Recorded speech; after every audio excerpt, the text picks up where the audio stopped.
She had not warned them. She was certain of this. She had not warned them the night before. She had not warned them the night before that.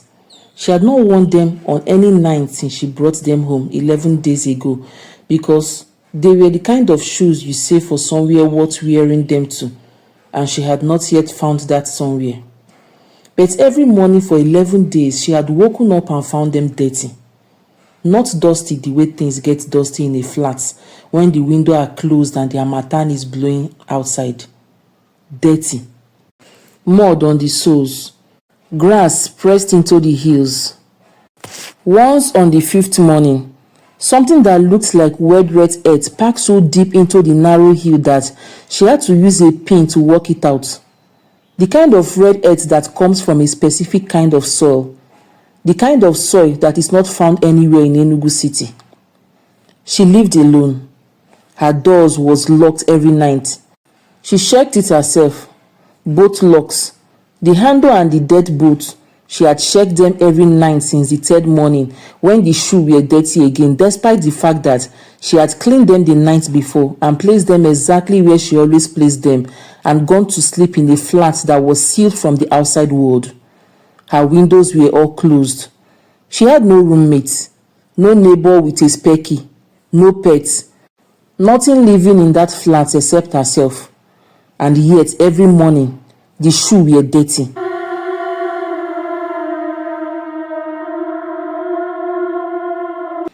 My name is Jessie, your narrator, and I need you to stay very close to me for the next few minutes because what I'm about to tell you is the kind of story that starts quietly and ordinarily and then walk you so far from ordinary that by the time you realize how far you have come, the way back is no longer visible. This is the story of Chiamaka and a pair of red pencil-heeled shoes she bought on a Saturday morning at a roadside store in Enugu for 500 naira. And the question she could not answer for 11 days, which was this: if she had not worn those shoes and no living person had entered her flat, then who was wearing them every night? And where were they going? Stay with me, because the answer is not what you think it is. And when it arrives, it will not arrive the way answers usually arrive. It will arrive in a chief priest compound at midnight. It will arrive in a way that will make you sit back from whatever you are watching this on and be very still for a moment. And it will change the way you think about every second-hand object you have ever brought into your home. To understand what happened to Chiamaka, you need to understand who Chiamaka was before those shoes arrived in her life. 26 years old, junior accountant at a small auditioning firm on Okpara Avenue in Enugu. The kind of employee that organizations take for granted until the day she is not there and suddenly 3 things go wrong at once that she would have prevented without anyone noticing. She had moved to Enugu from Oka 2 years before for the job. She had left her family. She had left the neighborhood she had grown up in. She had arrived in a city where she knew nobody, and she had built her life here the only way she knows how to build things. From the ground up, methodically, with attention in every details. Her flat was always clean, not the surface clean of someone who tidies before guests arrive. Deep clean, the kind that comes from a person who finds genuine comfort in order. Her shoes in particular were always arranged at the foot of her bed in the same pattern every single night. It was not a ritual in any spiritual sense. It was just her way. The satisfaction of a mind that rests more easily when the visible world is in order. She was not superstitious. This is important. Hold this fact because it matters later. She did not avoid certain numbers or keep Bible under her pillow for protection or consult any kind of spiritual authority about decision in her life. She believed in God in the way of someone raised in a Christian household who has never personally encountered anything that requires her to think very hard about what exactly that belief contains. She believed that most things people called supernatural had explanation that had simply not been found yet. She will spend the next 3 weeks revising this belief. so completely that she would not recognize her former self on the other side of it. The Saturday morning that changed everything was in February. She was on her way to the market for groceries. She was running late because she had reorganized her kitchen cabinet before leaving and then reorganized it again because the first attempt had not satisfied her. She was walking at the pace of someone trying to recover lost time. She passed the roadside store without intending to stop. She stopped. There were on a piece of clothes on the ground among old blouses and a ceramic bowl and some children's book and other items that people had moved on from.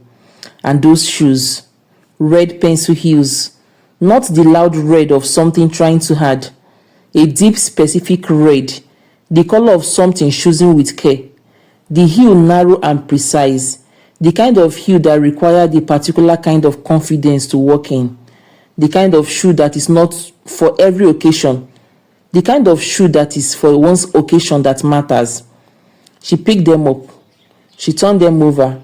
The sole had the slight wear of a shoe that had been used, not heavily, carefully, the wear of someone who treated beautiful things beautifully.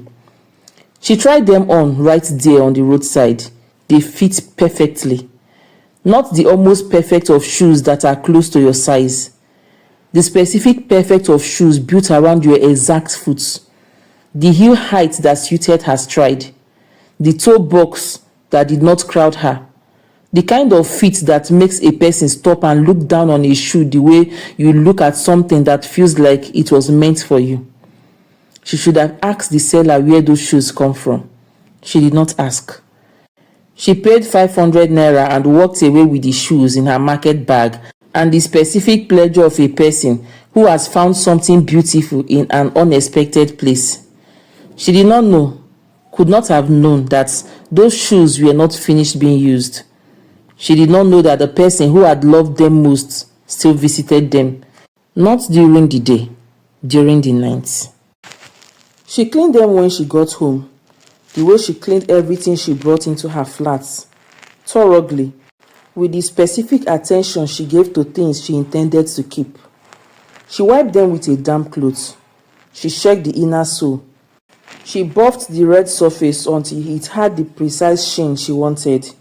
She arranged them at the foot of her bed, heel to heel, toe pointing outward, the same way she arranged every pair she owned. She went to sleep. She woke up at 6:15 the way she always woke. Her body had kept the same schedule for so long it did not need an alarm. She sat up. She looked at the foot of the bed the way she always looked at the foot of the bed when she woke up. Just a glance. The automatic check of someone whose comfort depends on things being where they were left. The shoes were dusty. She looked at them for a moment. She got up and cleaned them.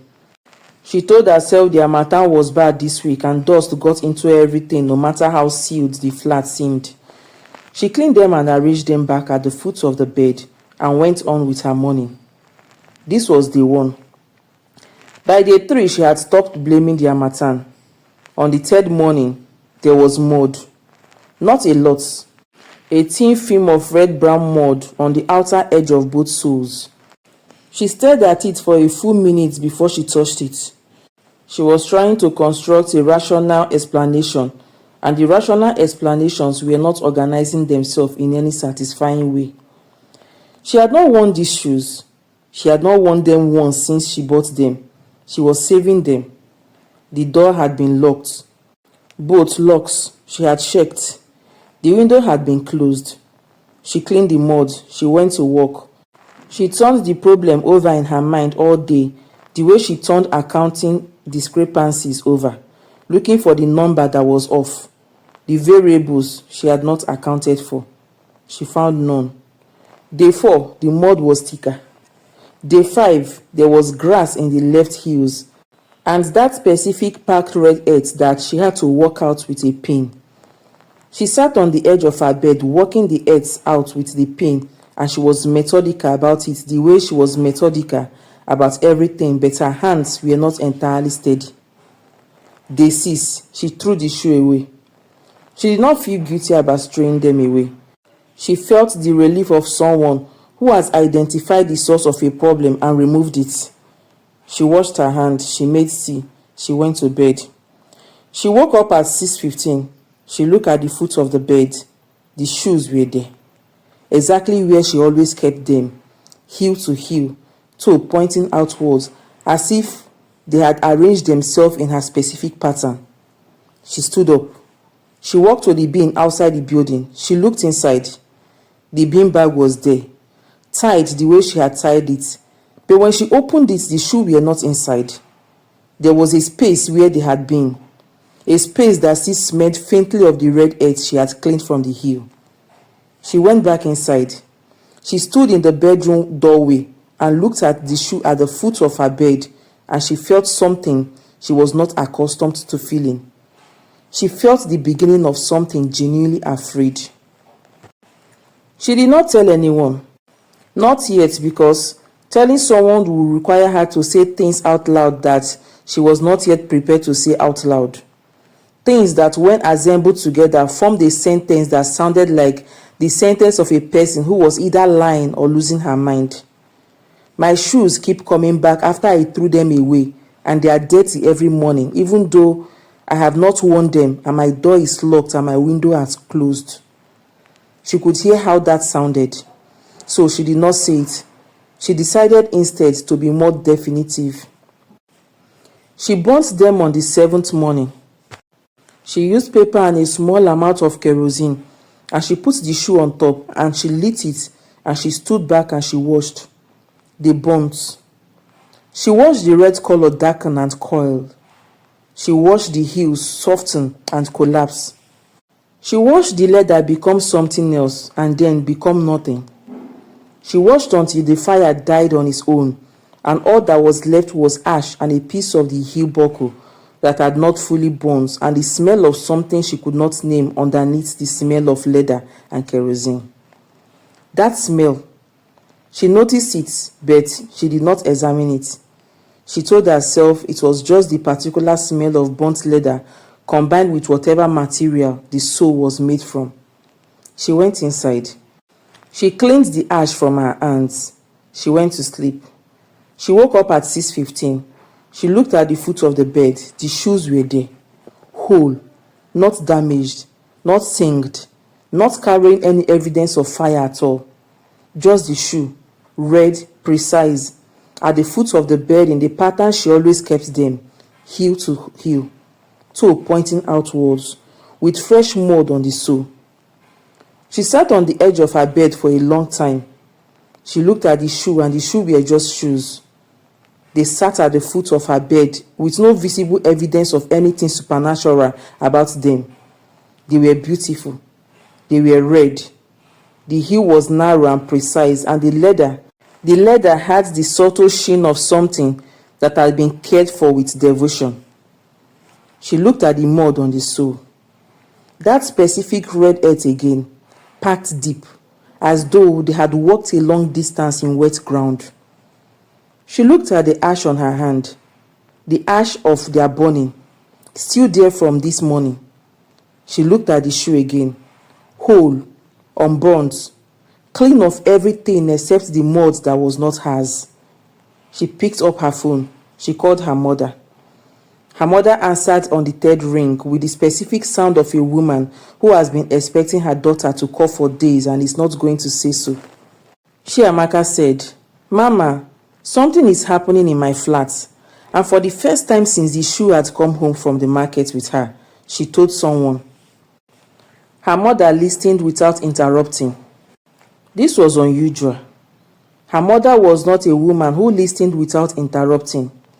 She was a woman who had opinion ready before the sentence was finished and delivered it with the confidence of someone who had been right enough times to have earned that confidence. But she listened to all of it. The first morning, the mud, the grass, the throwing away, the coming back, the burning, the coming back again. When Chiamaka finished, there was a silence on the line that was long enough to be intentional. Then her mother said, "What does the shoe look like?" Chiamaka described it. Red, pencil heel, the specific deep red, the narrow precise heel, the quality of the leather. Her mother was quiet again. Then she said, "Where did you say you bought it?" Chiamaka said, "A roadside store. On the way to the market, there was a man selling second-hand items." Her mother made a sound. Not a word, a sound. The specific sound her mother made when information she had been hoping to avoid had just been confirmed. Chiamaka asked, "What?" Her mother said, "Chiamaka, listen to me carefully. I need you to check something. I need you to take the shoe and look inside it. Not the surface, inside it, the inner sole, the part that sits under your foot. See if it lifts out. Some shoes have a removable inner sole." Chiamaka walked to the bedroom. She picked up the left shoe. She pressed her finger along the edge of the inner sole. She felt a slight give at the heel end. She lifted it. Underneath it, in the small space between the inner sole and the true base of the shoe, was a piece of folded paper. She unfolded it. The ink was faded but readable, written in a neat, precise hand that had been careful with each letter. She read it out loud to her mother. She said, "There are 3 words and a name."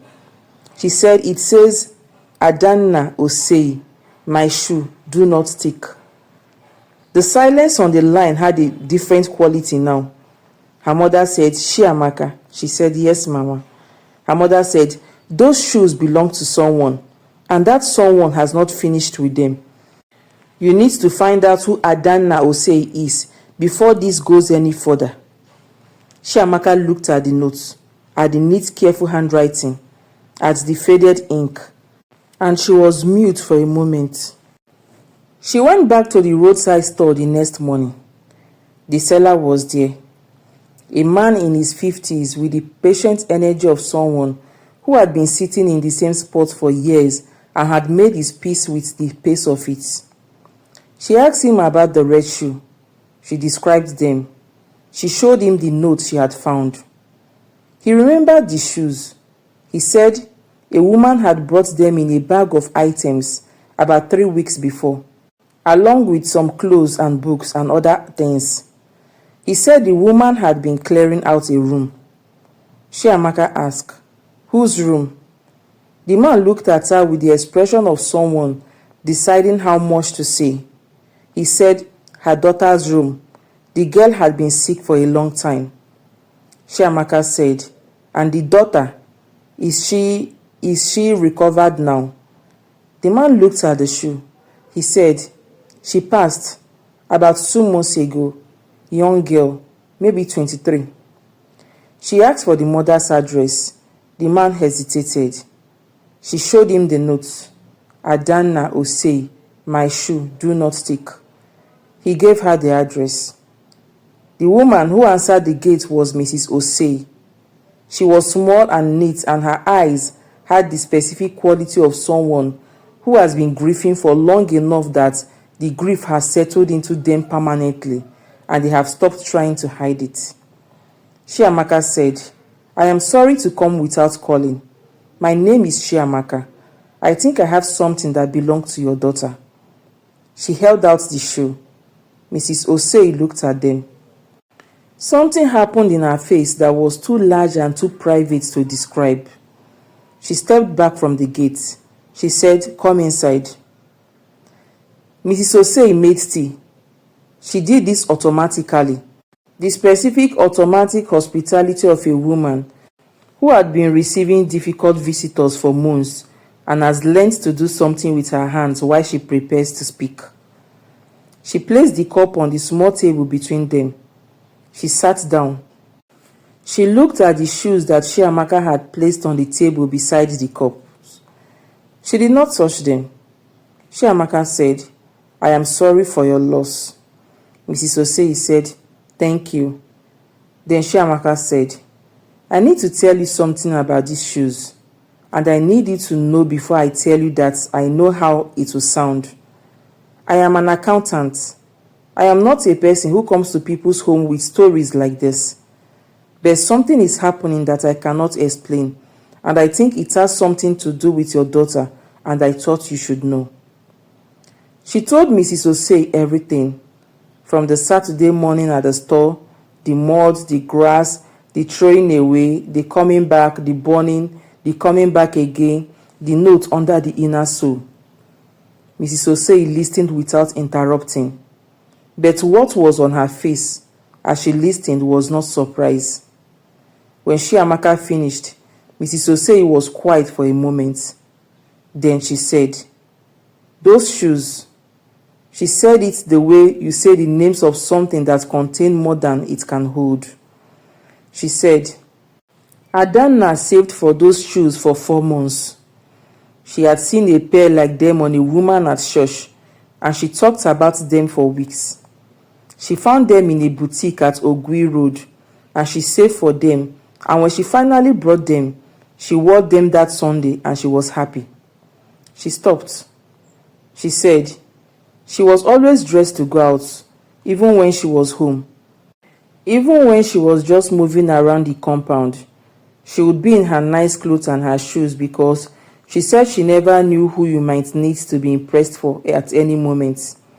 She said she wore those shoes everywhere she went in the last year, to church, to her friend's graduation, to the concerts at the cultural center. She wore them to her cousin's wedding 3 weeks before she stopped again. Chiamaka said, "I am sorry." Miss Osei said, when I was clearing her room, I did not know what to do with the things. I could not keep everything. I could not throw everything away. I gave some things to her friends. I kept the things I could not part with, and the things I thought I could part with, I put in a bag and gave to that seller." She looked at the shoes. She said, "I did not know about the notes. I did not look under the inner sole. If I had known she had written that, I would not have." She stopped. Chiamaka said, "The note said her name, and my shoe, and do not take." Mrs. Osei made a sound that was not a word. Then she said, "That sounds exactly like something Adanna would write. She was possessive about her shoes. She would always say, 'Nobody borrows my shoe because nobody's feet are my feet.'" She almost smiled at this, then did not. She said, "Nobody's feet are my feet." She went home from Mrs. Osei compound with the shoe. Mrs. Osei had not wanted to take them back. She had looked at them for a long time, and then she had said, "I think they need to go back to you. Whatever is happening, I think it is happening at your flat for a reason.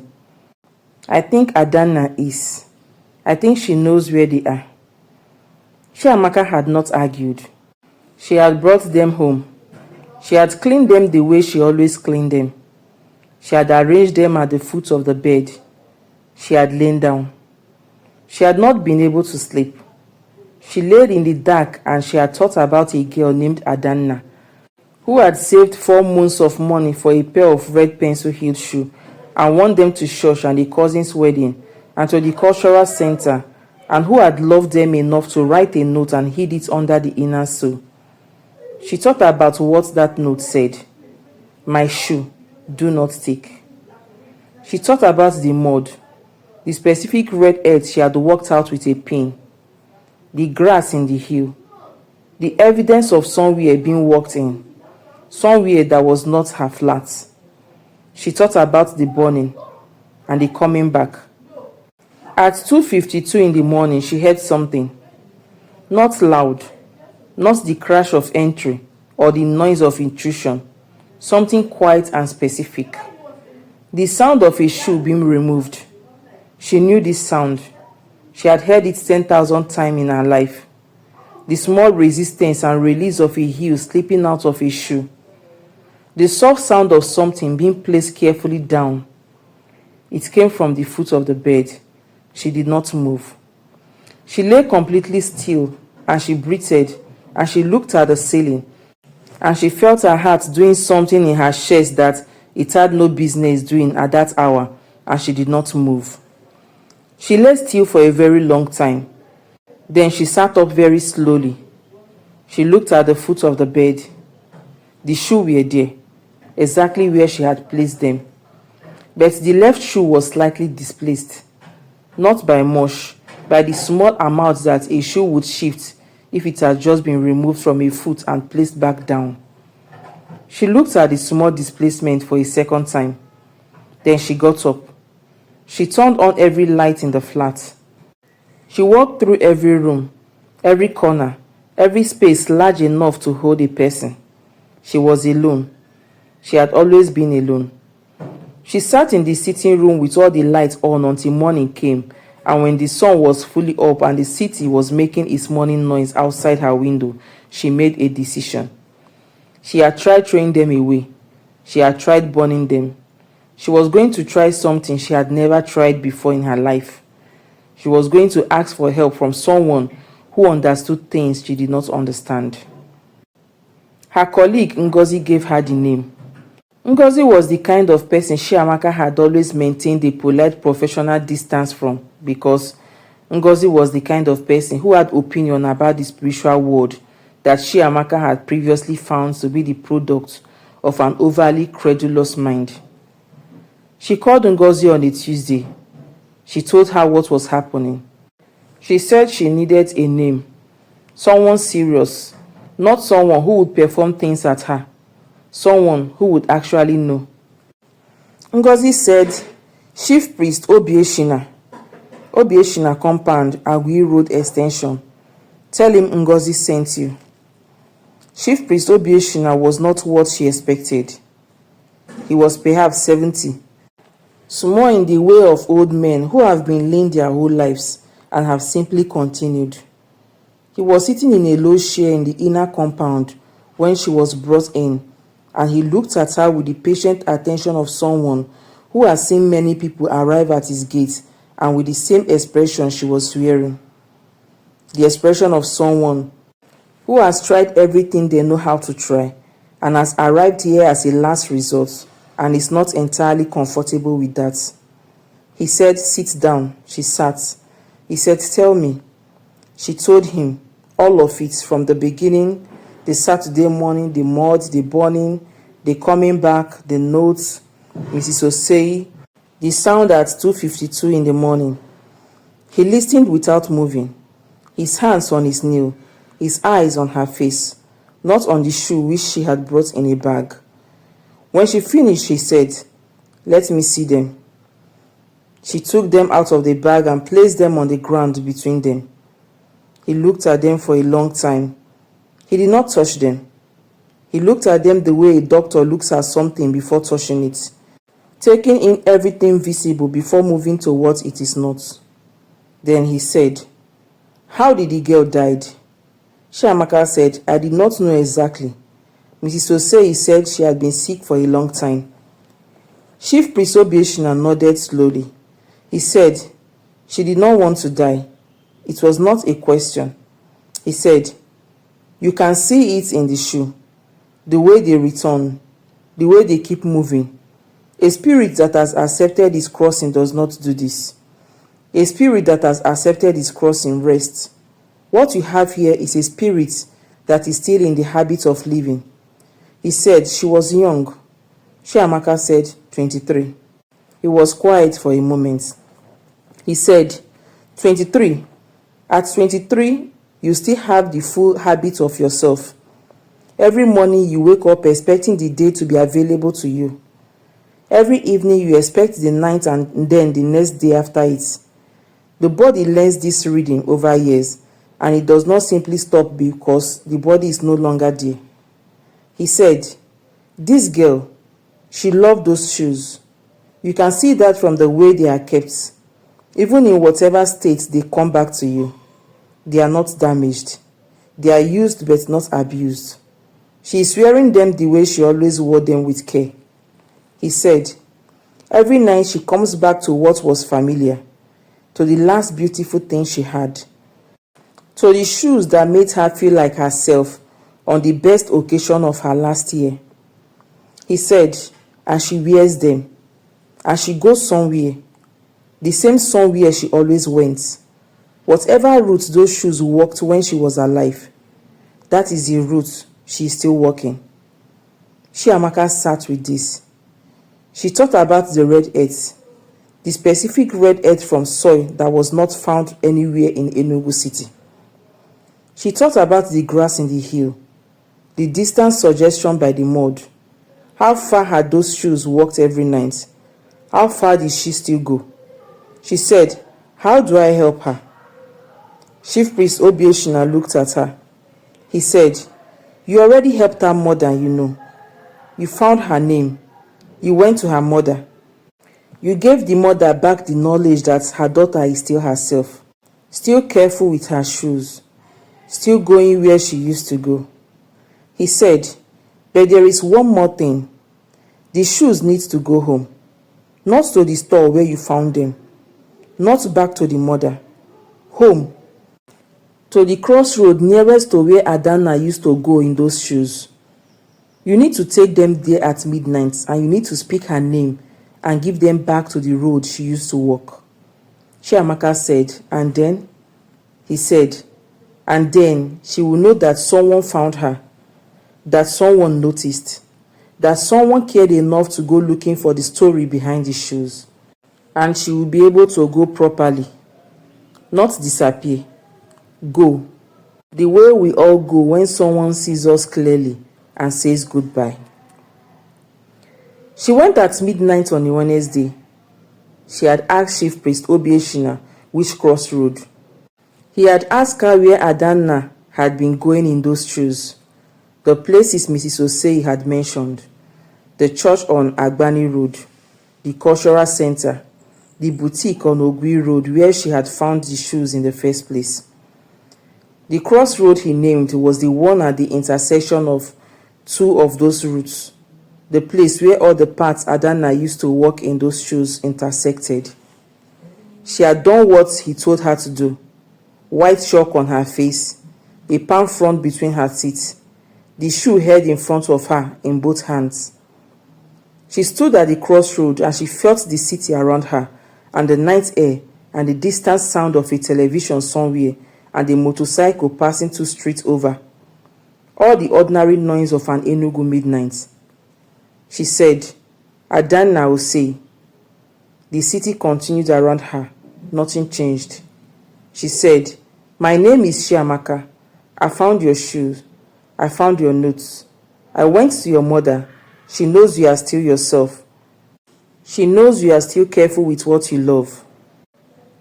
Something changed in the air. Not dramatically, not a wind or a temperature shift or a visible thing. Something in the quality of silence. The way a room changes when someone you did not know was there turns and acknowledges you. She said, "You can go now. You have been somewhere you love every night for weeks. You have walked every road you used to walk. You have worn your shoe the way you always wore them, carefully with intention." She said, "Someone noticed. I noticed. Your mother knows." She said, "You can go." She placed the shoes at the center of the crossroad. She stood back. She stood there for a long time. The city continued around her. The distant television, a dog somewhere, the air moving slightly. Then she heard it. One last time. The specific sound of a heel on the road, precise, careful. The sound of someone who walked with intention and energy, and who treated beautiful things beautifully. Getting quieter. Not stopping, not going. The sound of footsteps moving away from a crossroad in the direction of wherever home is. Getting quieter and quieter. Until Chiamaka was standing at the crossroad in Enugu at midnight with shock on her face and a palm fruit in her teeth, and only the ordinary sound of the city around her. She looked at the shoes.